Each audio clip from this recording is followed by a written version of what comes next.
انسان کے اندر تین ایبیلیٹیز ہیں یا تین کیپیبلٹیز ہیں کہہ لیجیے، تین قسموں کی صلاحیتیں ہیں، ملاکات کہتے ہیں، عربی میں ایک ٹرم یوز ہوتی ہے ملاکہ، استعداد، کیپیبلٹی، اس کی کیپیسٹی، اس کی ایبیلیٹی، اس کا پوٹینشل۔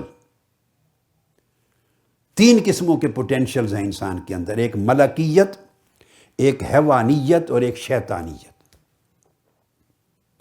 حیوانیت کا تو ہے، آپ کامنلی سنتے ہیں انسان کو حیوان ناطق کہتے ہیں، بیسیکلی یہ اینیمل کنگڈم سے ہے، ہم انسان حیوانات میں سے ہیں۔ اس میں شعور اور خود شعوری کا اضافہ ہوتا گیا تو پھر وہ حیوانات میں سے یہ انسان ہے۔ حیوانیت تو ہے، کھاتا ہے، پیتا ہے، جنگ کرتا، لڑائی کرتا، بھوکا ہے، ہرس کرتا، شہوت کرتا، غصہ کرتا ہے، نفرت کرتا ہے۔ یہ کام حیوان بھی کرتے ہیں، مگر ان کے اظہار کے طریقے اور ہوتے ہیں، انسان کے اور ہے، چونکہ یہ باشعور ہے، سو اس کے طریقے ریفائنڈ ہو گئے ہیں۔ تو حیوانیت تو ہے، اب اس کے ساتھ ایک طرف ملکیت ہے، یعنی فرشتوں جیسے خواص ہیں، ایک طرف شیطانیت ہے، شیطان جیسے خواص ہیں۔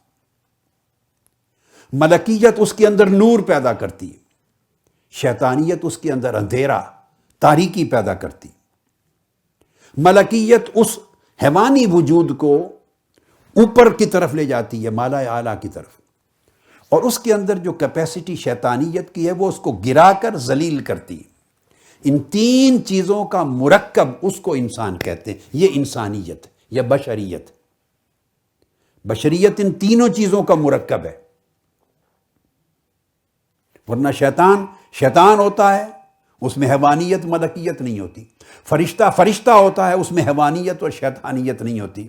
حیوان ہوتا ہے، ملکیت اور شیطانیت نہیں ہوتی۔ یہ تینوں چیزیں جس وجود میں جمع ہو گئی ہیں اس کو بشریت کہتے ہیں، وہ بشر ہے، وہ انسان ہے۔ اس کے اندر نور بھی ہے، تاریکی بھی ہے، اور مادیت، حیوانیت بھی ہے۔ اور یہ جب انسان بن جاتا ہے تینوں چیزوں کی ترکیب سے، تو پھر اس میں اگر توازن اور اعتدال آ جائے تو اچھا انسان ہوتا ہے۔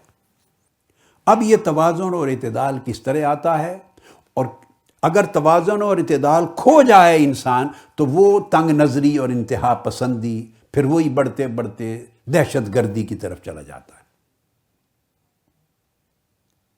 اعتدال ان ساری خوبیوں کو ملا کر انسان کو ایک متوازن شخص بنتا ہے۔ آپ دیکھیے، آپ کسی شخص کو اگر دماغی مریض ہو تو کہتے ہیں اس کا دماغی توازن ٹھیک نہیں ہے۔ کیوں کہتے ہیں یہ لفظ؟ دماغی توازن ٹھیک نہیں اس لیے کہتے ہیں کہ وہ عجیب قسم کی باتیں کرتا، عجیب طریقے سے سوچتا ہے، عجیب طریقے سے ایکٹ کرتا ہے، یعنی اس کی باتوں میں، سوچ میں اور اس کے اعمال میں توازن نہیں ہوتا۔ آپ کہتے ہیں اس کا دماغی توازن ٹھیک نہیں۔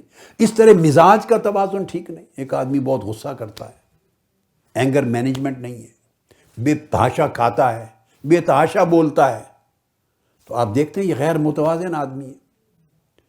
تو کسی بھی لائف کے کسی بھی ایسپیکٹ میں اگر اس آدمی کا قول، سوچ، فعل، عمل، کنڈکٹ، بیہیویئر توازن اور اعتدال، جو ماڈریشن ہے، درمیان کی لائن، اس سے ہٹ جائے ادھر یا ادھر، آپ کہتے ہیں یہ غیر متوازن ہے، اور آپ اس کو اچھا نہیں جانتے، ناپسند کرتے ہیں۔ ایگزیکٹلی اسی چیز کا اطلاق آپ اپنی فکری، نظریاتی، عملی، اخلاقی اور اعتقادی زندگی پر کر لیں۔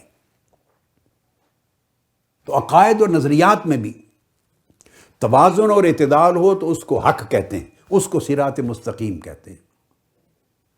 اس میں کسی طرح کا غلو، افراط اور تفریط، بیلنس کھو جائے، افراط آ جائے، تفریط آ جائے، کمی بیشی آ جائے، دائیں بائیں آدمی اس راہ سے ہٹ جائے تو اس سے تنگ نظری پیدا ہوتی ہے، سوچ میں خرابی پیدا ہوتی ہے، اور وہ چیزیں چلتے چلتے یا انسان کو بے دین کر دیتی ہیں یا دہشت گرد اور انتہا پسند کر دیتی ہیں، یعنی دین سے محروم کر دیتی ہیں یا اس کو اخلاق اور انسانیت سے محروم کر دیتی ہیں۔